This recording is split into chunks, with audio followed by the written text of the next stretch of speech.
friends, my name is Haley Comet and welcome to my cosmic corner of the internet where we discuss all things astrology. And today,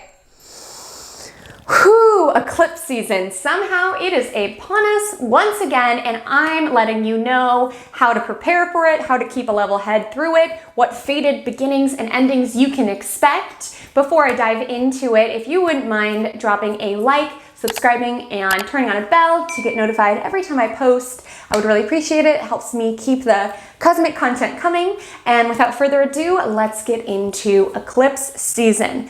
So overall, what we can't expect is a lot of emotional frenzy, a feeling like now or never. So a lot of times, eclipse season for astrologers, it's like our busy season. Like accountants have tax time, florists have Valentine's Day, astrologers have eclipse season. Because normally people are kind of like running around like, oh, I've got to change something. And it's kind of like a panicked energy. So you might be contemplating, I've got to sell all my belongings and move to Bali.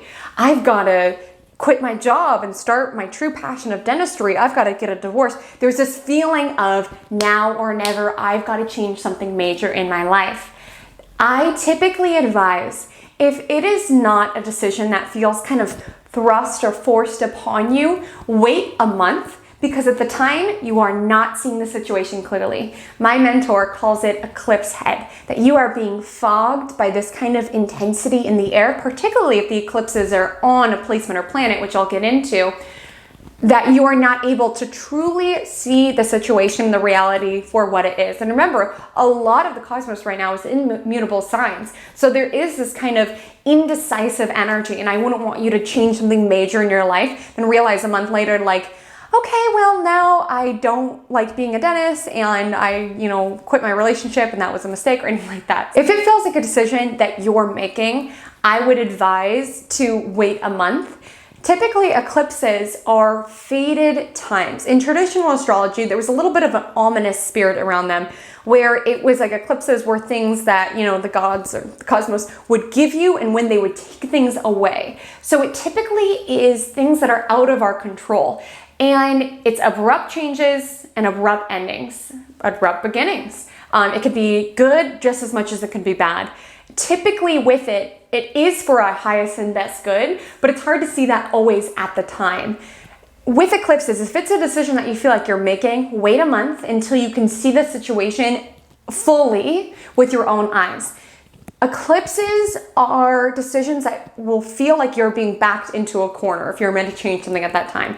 It's typically a decision that's made for you, or you feel like you have no other option and you've got to make this huge life-changing decision. I'll give an example from my own life to kind of illuminate the nature of eclipses. So the summer of 2018, I was working 9 to 5 at a marketing agency, which I adored, but I was also had 2 side hustles. I was certified to teach yoga, so I had a couple classes every week, as well as obviously my astrology teaching and consulting business. And those 2 side hustles really took off. And my boss is amazing, or my boss at the time, she's amazing. And she was really able to adjust with my schedule.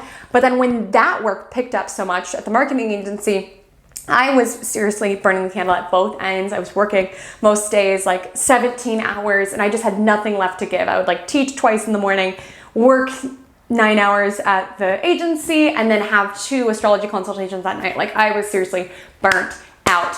And when my boss was like, hey, I've noticed your work has been slipping, you're not as energetic, I literally felt backed into a corner. I did not have a choice. I had to quit my job. And at the time, it was like this crazy decision. I look back and I'm like, what on earth? What on earth were you thinking? You quit without, having a stable source of income. It all worked out. It truly was for my highest good. And I literally felt at the time that I had no other option. And also intuitively, it felt like the right thing for me. So I was like, okay, I feel backed into a corner. This feels thrust upon me. Yes, it's a decision that I'm making, but I literally don't think I can make another decision. Yoga and astrology are my passions, and I need to lean into the increase in business that I've been seeing. So you might kind of be getting that feeling where it's like now or never, I'm backed into a corner and I need to make this decision. So with the eclipses this season, I'll tell you what to expect with both of them. The first one is on June 5th at 15 degrees Sagittarius. You'll feel that the most if you have a mutable placement between 7 degrees to 22 degrees. Mutable signs being Gemini, Virgo, Sagittarius, or Pisces. This full moon eclipse, full moons are culminations, reveals, and it's on the south node of Sagittarius. That is an ending of some sort. But remember, my mutables who, are impacted by this was a fated ending, and it's so necessary to clear space for what's coming in. So rather than, responding with fear and a lot of emotion around it, just breathe, trust that it truly is for your highest and best good.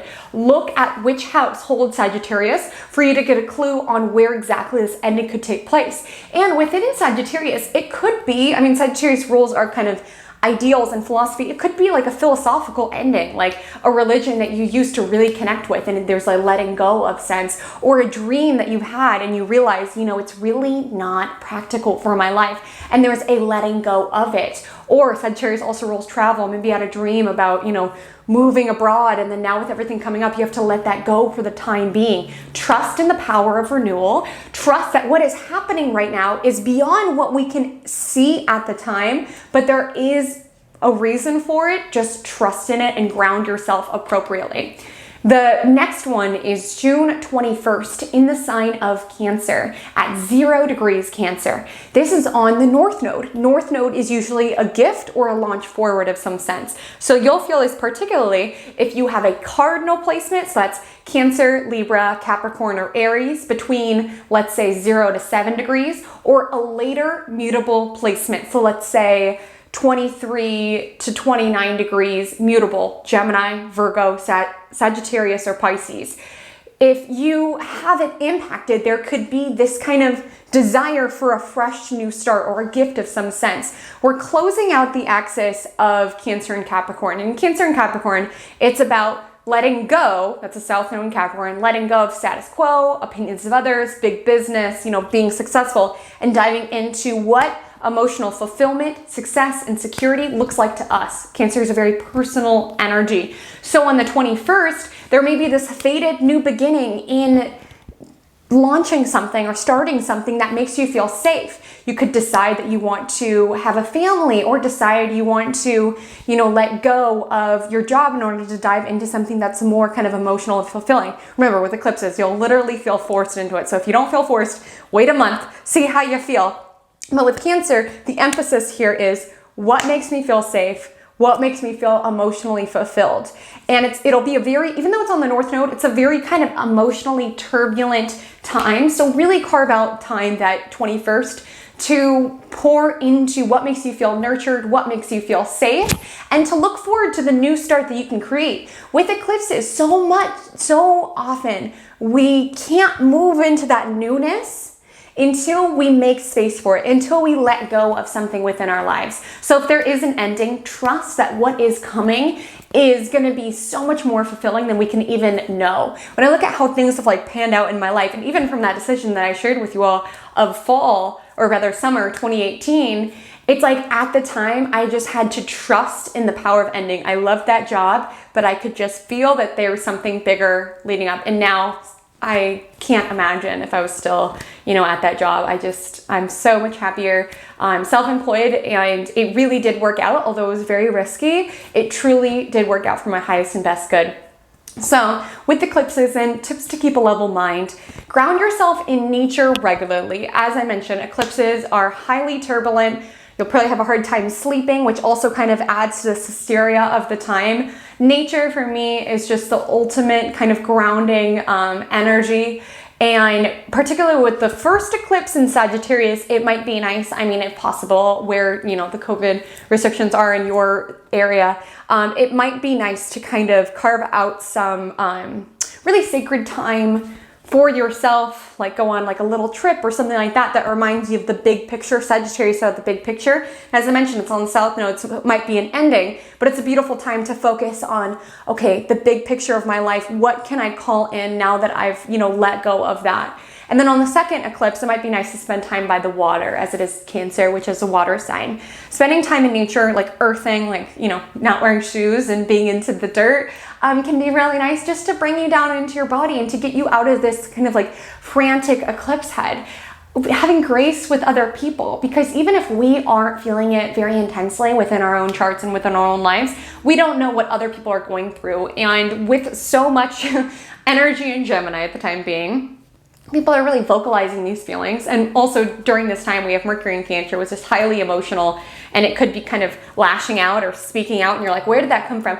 You don't always know the full story. And if someone emotionally lashes out at you, they're probably hurting even more, and that's why they do that. So having grace with other people, because there are eclipses, not every eclipse is for us. If it doesn't hit an impactful part of your chart or of your planets, it might be a time that, you know, you can just hold space for other people. So being really just graceful with others, being graceful with yourself as well. I like to keep journals just so I can kind of reflect on what comes up, because eclipses are a time that you really are drawing into focus what in my life needs to shift. So if it doesn't feel forced to you, you know, as I was saying, you know, wait a month, but look back at the journal and be like, what came up? How can I lean in? Because now, you know, the Gemini North Node is beginning. How can I lean in to what in life I'm open to? Gemini is a very humorous, kind of joyful, trickster, mercurial, just open energy. And it's about kind of letting go of what we think it should be, or our belief systems, and it's opening ourselves up to what it could be, opening up to possibility, not needing to know every single step, just trusting that we are supported in it. We don't know where this Gemini energy is going to go. It's very kind of trickster energy, but we can be a part of the ride and be open for it. So with eclipses, another really essential part is to stay open to the process. It's not the end of the world. What's ending is creating space in your life for something even more aligned for you. I can speak from personal experience. Seriously, stepping into change and evolution will always ensure that you are the best version of yourself. It's when we stagnate, it's when we hold on to things that make us feel safe, that we lose out on the potential of our soul and what we could be if we took a chance and kind of surrendered to the divine cosmic plan. I'm getting a little woo-woo, so I think I should probably stop this video. But if you have any questions, please leave them down below. I'm also happy to chat if you're not sure where the eclipses fall in your chart. To get a clue of what's kind of ending in your life, look to the house that holds Sagittarius and the affairs of that house. And to look towards what's beginning, look to the Cancerian and the Gemini energies in your chart. Cancer to a lesser degree. I believe this is the last eclipse on the North Node of Cancer, because now the node has shifted to Gemini. Look to those houses to get more clues. I hope you all have the most beautiful week, most beautiful eclipse season, and until we meet again, drink lots of water and stay cosmic.